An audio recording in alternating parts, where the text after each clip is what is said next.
In another episode of the Blake Lively and Justin Baldoni lawsuit, we're diving into the nitty-gritty legal reality of sexual harassment and retaliation claims that have turned a blockbuster press tour into a courtroom masterclass. Grab your coffee and settle in. We're about to break down the judge's ruling using a visual framework that makes sense of the chaos. By the time we're done, you'll understand exactly why some claims were tossed into the BS pile while others are headed straight for a jury.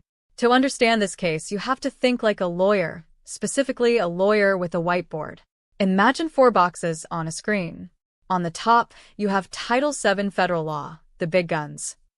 On the bottom, you have California state law, FEHA. Each of these is split into 2 categories, sexual harassment and retaliation. In the legal world, who you are matters just as much as what happened.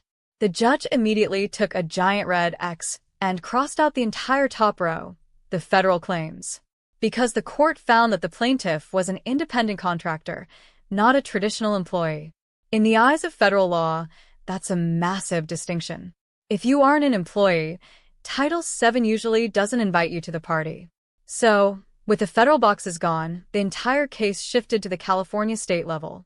Even under state law, the judge started dropping footnotes that would make a gossip columnist blush. Have you ever wondered what legally qualifies as too trivial to discuss? Now that we're trapped in the California box, things get spicy.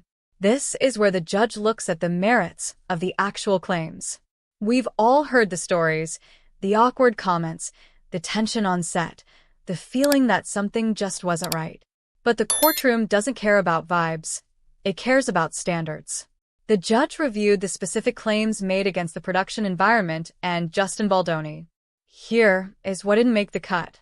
The circumcision conversation. The judge looked at this and said, not sexual harassment.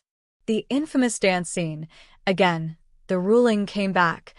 Not sexual harassment. The weight comment. Asking a trainer about weight? According to the court, that's a no on the harassment scale.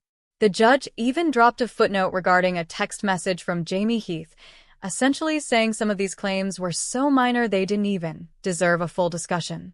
In legal speak, the judge found these facts were BS. But wait, if the judge tossed out the harassment claims, why isn't the case over? Why is Justin Baldoni still in the hot seat? Even if a judge later says, actually, that original behavior wasn't legally harassment, can they still punish you for complaining about it? The answer in California is a resounding no. The judge ruled that it was reasonable for Blake Lively to be uncomfortable. That's the magic word, reasonable. Because it was reasonable for her to feel that way, her complaint became a protected activity. This means that even though the harassment claims failed on their merits, the retaliation claim is still very much alive. It's like failing the midterm but still passing the class because you showed up for the final. But did Justin Baldoni actually retaliate, or was he just playing defense in a PR war? We've reached the final showdown. The remaining box is state law retaliation. The big question for the jury will be, why did Justin Baldoni hire a high-powered PR firm? The plaintiff side says, he hired them to get back at her for the January meeting where she complained.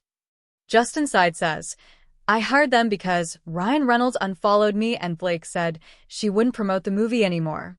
The judge noted that Baldoni called PR because the power couple was essentially freezing him out of his own project. However, and this is a huge however, a judge cannot just decide who is telling the truth. That is a fact issue, and in the American legal system, fact issues belong to the jury. So, while the judge gave Baldoni a lot of ammunition for his eventual defense, he couldn't hit the dismiss button.